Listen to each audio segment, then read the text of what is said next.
you're watching Shailin and this is me Shalini and welcome to my channel. I know guys, it's been so long that I haven't uploaded any video. Basically like मैं studies में काफ़ी busy हो गई थी तो बहुत मुश्किल हो जाता है like college, study and then also for the PhD ये सब के बीच में वीडियो के लिए टाइम निकालना. तो इसलिए मैं लाइक उस हफ्ते में अपलोड नहीं कर पाई. Plus I was not in the mood कि मैं शूट वूट करूँ, सो वो भी रीज़न है. But I am back again with another video and in this video I gonna share कि do and don't that you should keep in mind while preparing for UGC NET JRF exam or while other exam. क्योंकि जैसे हम जानते हैं कि like form जो है वो फिल हो चुके हैं, इवन डेट जो एक्सटेंड हो चुका है, लाइक इट्स स्टिल 30th मई.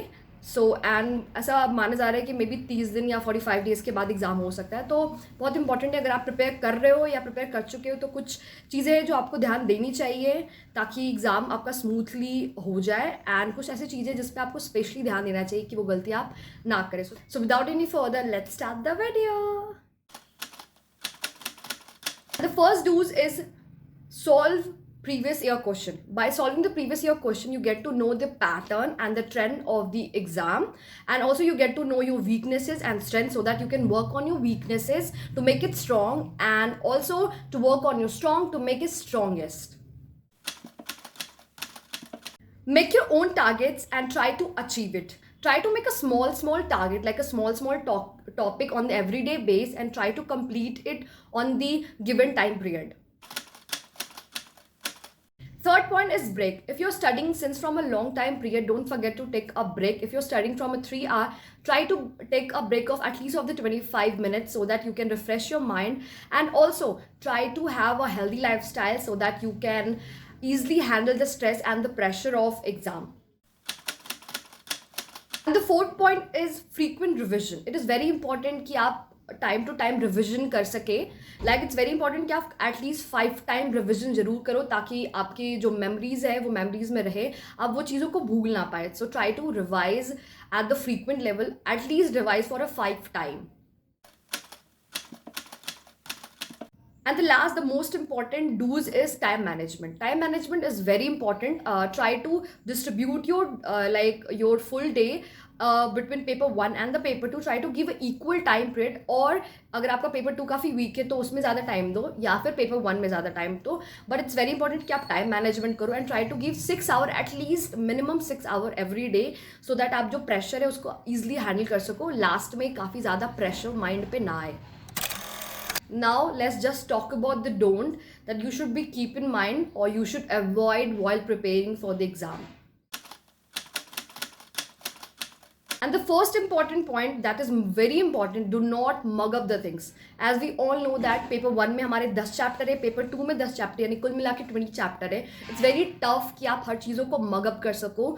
सो instead of mugging up, try to understand the concept. चीज़ों को समझने की ज़्यादा ट्राई करना बेटर होता है, क्योंकि तभी वो रिटेन हो पाएगा दिमाग में. क्योंकि मगिंग अप करने से चीज़ें आप भूल ही जाओगे स्टिल. सो इट्स बेटर कि आप कॉन्सेप्ट को समझो, ना कि मगिंग अप करो. The second point is try to avoid unimportant things. We are living in the technology era जहाँ हमें हर कुछ इंटरनेट पे मिल जाता है. इवन जो हमें नहीं भी चाहिए उससे ज़्यादा वहाँ हमें मिलता है.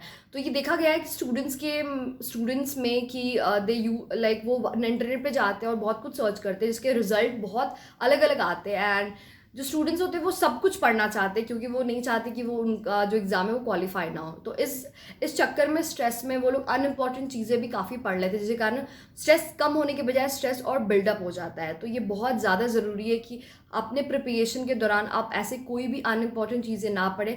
स्टिक करें सिलेबस को और एक ही मटेरियल पे स्टिक करें, वो ज़्यादा बेटर होता है. Do not study at night. Do not study at night. It's basically, मैं ये नहीं कह रही कि आप नाइट में मत पढ़ो, बट अगर हो सके try not to study at the night. अगर आप मॉर्निंग या आफ्टरनून में इस हिसाब से टाइम टेबल बनाओ, क्योंकि पढ़ते वक्त सिर्फ पढ़ना इज़ नॉट इम्पॉर्टेंट. आप फोकस होकर पढ़ना बहुत ज़्यादा इंपॉर्टेंट होता है.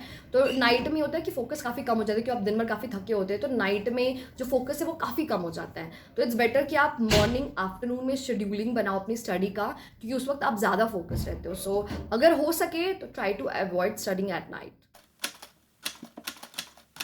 Fourth, but very important, don't compare your preparation with other.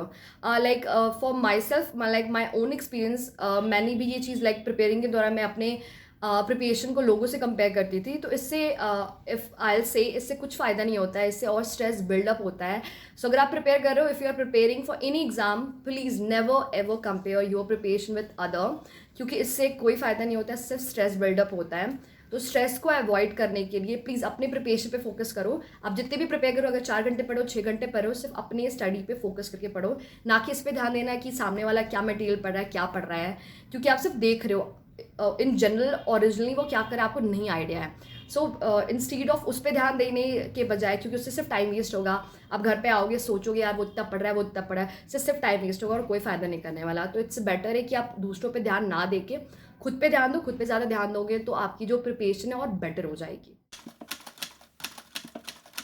Last but not the least, don't go with the new material. आपने स्टार्टिंग से जिस मटेरियल से पढ़ रहे हो, प्लीज़ उसी मटेरियल पे स्टिक करो. आपने अपना खुद का नोट्स बनाया होगा, नहीं बनाया तो प्लीज़ वो अपना नोट्स ज़रूर बनाओ. इवन अगर कोई आप चैनल फॉलो कर रहे हो तो आप उसी चैनल पे फॉलो करो, उसी चैनल को फॉलो करो. जो वीडियोस देखते हो या फिर किसी ट्विटर को फॉलो करते हो, उसी ट्विटर को फॉलो करो. Don't go with the new material, क्योंकि न्यू मटेरियल पे शिफ्ट होने से फिर आपको सब कुछ नया वापस ऐसा पढ़ना पड़ेगा. तो उससे क्या होगा कि आपके पास जो आपने पढ़ा है उससे एक्स्ट्रा अगर पढ़ोगे तो आपको फिर वो जो पहला पढ़ा है उसके आपको रिवीजन करने का टाइम नहीं मिलेगा. तो नया नया ज़्यादा पढ़ने से अच्छा है कि जितना आपने पढ़ा है उससे कोशिश करो कि वो आपको याद रहे. इसलिए बेटर है कि आप उसको रिवीजन करो, ना कि न्यू मटेरियल पे शिफ्ट हो. ये देखिए कि अगर ये पढ़ लेंगे तो शायद इससे निकल जाएगा, ये पढ़ लेंगे तो इससे निकल जाएगा. ऐसा कुछ भी नहीं होता है. आप कोई भी मटेरियल पढ़ो बट उसको फुली कंप्लीटली पढ़ो. These are the do's and don't you should be keep in your mind while preparing for exam. I hope ये वीडियो आपको काफ़ी मदद करेगा. If it did, do like, share, subscribe and comment करके बताना आपको कि आपको ये वीडियो कैसा लगा. एंड ऑल्सो अगर कोई सजेशन हो कि आगे आपको किस तरह के वीडियोस चाहिए, do let me know. And आगे बहुत सारे अच्छे इंटरेस्टिंग वीडियो आने वाला है. So stay tune and don't forget to press the bell icon. And अगर आप अभी तक चैनल सब्सक्राइब नहीं किया तो प्लीज़ चैनल को सब्सक्राइब कर दो. Till then lots of love. Bye bye.